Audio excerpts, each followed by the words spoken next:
안녕하세요. 리플 XRP 초격차입니다. 6월 27일 오전 6시 47분입니다. 어젯밤 미국 시간으로 6월 26일 오전 시간대 미국 장이 개장하기 전에 뉴욕 남부지방 판사 아날레스 토레스 판사가 리플과 SEC 간 요청한 합의안을 또 한 번 기각했다고 발표가 되었습니다. 양측이 법원 추가 판결 없이 합의를 통해 소송을 끝내려고 했으나 토레스 판사는 이 결정문에서 당사자 간 합의가 공적 판결보다 상위에 있을 수는 없다. 즉, 너 둘이 지랄 발광을 해도 내가 판사인데 내가 너 위에 있지 너가 뭔데 이렇게 해라 저렇게 하나 말도 안 되는 얘기다 이런 거죠. 그러니까 소송 끝내려면은 항소 자체를 처리하면 되잖아. 근데 왜 항소를 처리하지 않고 판사님 우리는 벌금을 기존에 1억 2,500만 달러에서 5천만 달러 하고 이렇게 하고 저렇게 하겠습니다. 그러니까 이렇게 해주세요 라고 하니까 쥐랄하고 있네. 내가 왜 그렇게 해야 돼? 내가 판사인데 언제는 소송하고 언제는 너네 마음대로 하냐. 이런 취지인 거죠. 이것은 100% 판사의 의견이 지당한 말씀이죠. 그런데 그러면은 이 리플과 SEC가 이걸 몰랐을까? 당연히 알고 있겠죠. 이런 것도 모든 것이 그들의 시나리오에 포함된 하나의 전략이다라는 점을 설명을 드립니다. 제가 간략하게 설명을 드리면은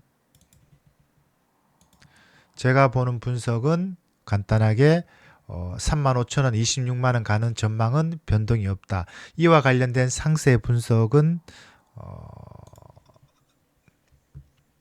네이버 프리미엄 콘텐츠에 오시면은 제가 일별로 이와 상세 시황을 공유해 드린다라고 말씀을 드립니다. 자, 한번 보시면은 자, 우리가 XRP를 투자하는 입장 1년 기준으로 보면은 최근 1년간 상승률을 보면은 여전히 XRP가 가장 잘 선방하고 있다라고 보시면 됩니다. 그러면 여기서 또 야 무슨 그런 뭐 1년 된 자료를 보면 지금을 봐야지 지금 안 올라가는데 그거는 네 생각이고 네가 늦게 투자해서 지금 물려 있는 거고 시장은 그렇게 가지 않는다는 겁니다. 전체적인 흐름을 보고 지금 어느 위치에 있는가라고 보는 겁니다. 그러면 또 이렇게 얘기죠. 야 그러면 지난 이게 올라가기 전에 8년 동안은 왜 그렇게 떨어졌는데 그건 어떻게 설명? 그거는 또 이제 다른 여러 가지 음모론 정치적인 요거는 제가 보는 여러 가지 이런 분석 자료인데 요거는 이제 제가 유튜브에서 말씀을 드리기는 좀 그런 부분이 있고 어쨌든 세상 그렇게 흘러간다라는 것이고 요건 레인보드 차트인데 간략하게 비트코인 반감기 그 다음에 가열되는 그런 상황들 비트코인 반감기는 쉽게 말씀드려서 미국 대선 사이클과 아주 유사하게 거의 똑같이 갑니다. 2016년, 2020년, 2024년. 그리고 반감기, 짝대기가 있는 곳이 반감기고 반감기 있는 후 그리고 고점, 반감기 있고 고점, 반감기 있고 이것도 더블 고점이고 반감기 있었고 지금 여기 있는데 우리가 있는 것은 여기고 그러니까 과거로 치면 여기 있다는 겁니다. 여기 아직 갈 길이 멀다. 통상 반감기 있다가 18개월 있다가 고점이 되었다. 그게 제가 요 반감기 사이클을 분석을 한 건데 반감기 있다가 17개월, 18개월 이번에도 18개월 있다가 고점이 될 것이다. 그 예측 시기는 2025년 10월 달이 될 것이다. 10월 1일이라고 적어놨는데 10월 달이 되겠죠. 가격은 이론적으로는 35만 달러라고 예측을 했는데 그러면은 한 4억 가까이 되는 것이죠. 그렇게 갈 수도 있고 안 갈 수도 있는데 과거와 가장 큰 차이점은 비트코인 과거에는 반감기 사이클이 줄어들었지만은 비트코인이 채굴되는 수량이 많았습니다. 그렇지만 이제는 2100만 개 가운데서 2000만 개가 채굴되었고 남아있는 100만 개가 앞으로 100년 동안 조금씩 줄어드는데 여기서 이제 핵심 쟁점은 예를 들어서 제가 이제 수량을 정확하게 지금 기억이 안 나는데 지금 뭐 하여튼 3개, 4개가 채굴되는데 시간당인가 하여튼 그렇게 되는데 과거에 20개가 채굴되었을 때는 한 개가 200만원에서 그러면 10개면 2천만원 저기 뭐고 30개면은 뭐 3억인데 지금은 수량은 두세 개밖에 채굴되지 않지만은 비트코인 가격이 1억 5천이나 되기 때문에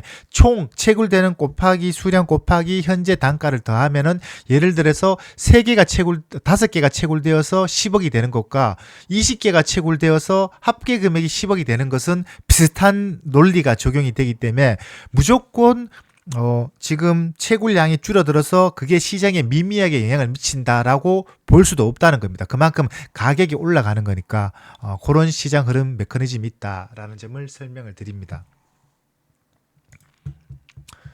자, 그리고 지금 이 미국 그 법원에서 기각 발표가 나면서 선물 시장에 나타났던 특징을 보면은 XRP의 미결제 약정은 19억 개로 늘어났습니다. 늘어났다는 것은 무엇이냐면은 지금 최근 줄어들었다가 다시 늘어났다. 확 줄어들었다가 그러니까 이 선물 시장에서는 그 심리를 반대로 이용해서 그것을 주도를 하고 있다라고 보시면 됩니다.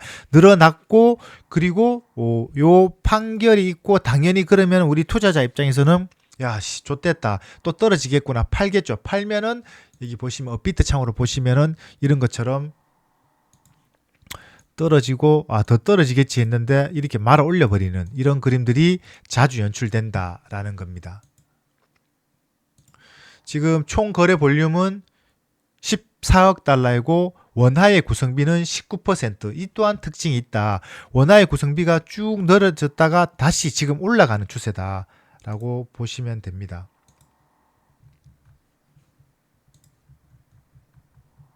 보시는 것처럼 원화의 구성비가 이거 좀 지우고 다시 하겠습니다. 높다가 떨어지고 떨어지면서 다시 올라가는 그림. 그러니까 원화의 구성비는 크게 두 가지로 볼 수 있습니다. 이렇게 높을 때는 가격이 이렇게 올라가서 가열된 구간, 이렇게 높고 반대로 이렇게 되었다 행보를 하다 떨어지고 이렇게 될 때는 원화의 구성비도 같이 떨어집니다. 행보를 하고 있다가 그 다음에 저점일 때 이렇게 완전히 저점 오늘처럼 이렇게 급락하거나 이럴 때는 반대로 원화의 구성비가 이렇게 올라가면서 상대적으로 가격을 끌어올리는 모습들이 자주 연출된다라고 말씀을 드릴 수 있습니다.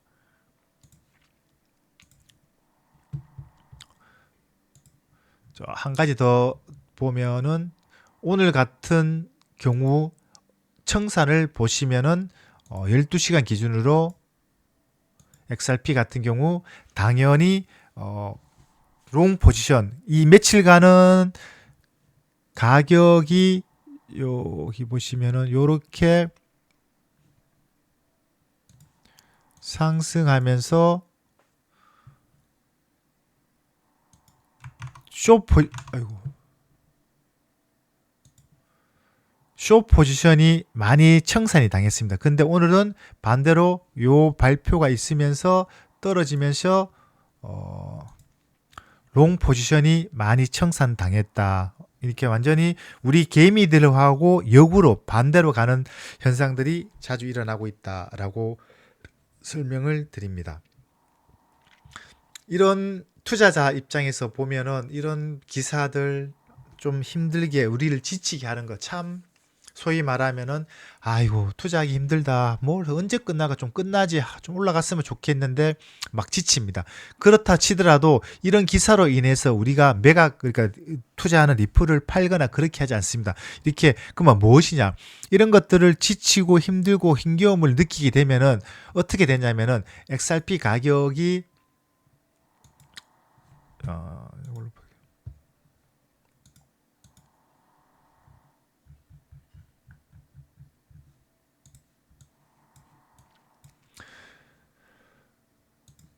그러니까 지금 우리가 있는 이 구간이 이런 구간이다 하면 너무 지치고 힘든 겁니다. 그러면은 사람들이 심리가 어떻게 되냐면은 결과론적으로 여기서 이만큼 올라갔는데 이걸 다 먹지 못하고 한 요 정도만 되면은 여기서 너무 힘겹고 지치고 아유 미치겠다. 다시 나기 싫다.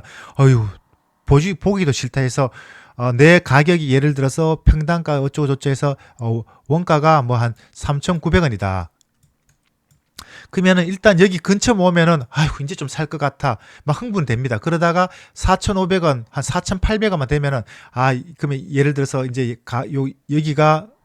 여기라고 하면은 한 요 정도 되면은 이렇게 또 떨어집니다. 아, 그렇지, 그렇지. 또 지랄한다. 또 발광 떠네. 아, 이게 투자할까 안 된다. 그럼 여기서 대부분 팔아버립니다. 그런데 팔고 나면 이렇게 가는 것이죠.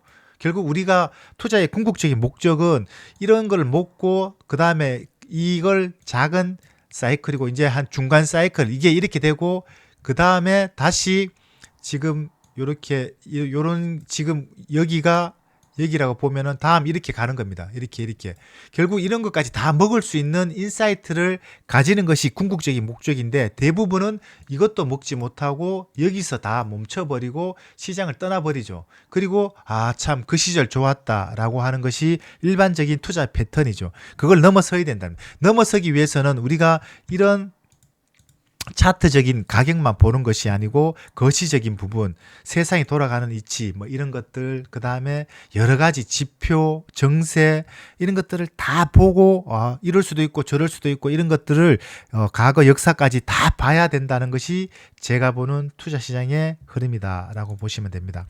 그리고 이 모든 것들을 통합해서 가장 핵심은 뭐냐? 투자를 떠나서 인생도 그렇고 모든 것이 마찬가지입니다.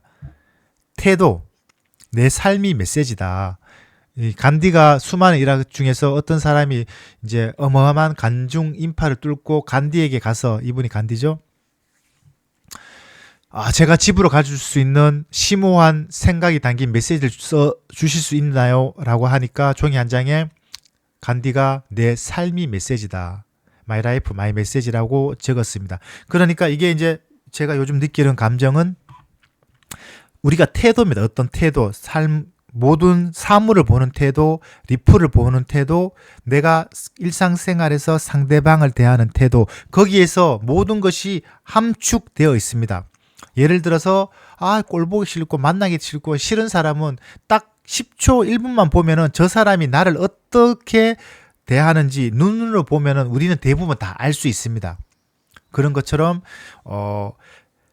내 DNA에 새겨진 패러다임을 이해하고, 그 다음에 내가 어떤 사고와 어떤 방식, 그리고 이것을 바라보는 관점이 어떤 거에 따라서 모든 것이 결정이 된답니다. 그것이 굉장히 중요하다. 근데 이 태도가 분명하고 어설프고 어정쩡하면은 결국은 제가 말씀을 드렸던 것처럼 요 짧은 사이클에서 볼 때에 우리는 이걸 먹어야 되지만은 대부분 여기서 다 떠나버린다는 겁니다.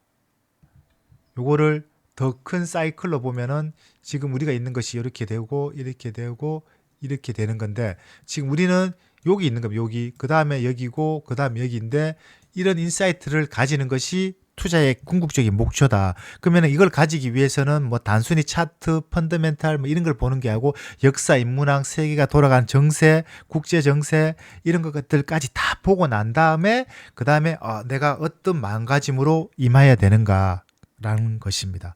정성을 다하고 내가 진심을 다하는 태도, 항상 겸손하고 항상 내가 부족한 걸 인정하고, 물론 제가 그렇다는 게 아니고 저도 뭐 이렇게 하는 게 아니고 저도 그런 쪽으로 가려고 노력을 합니다.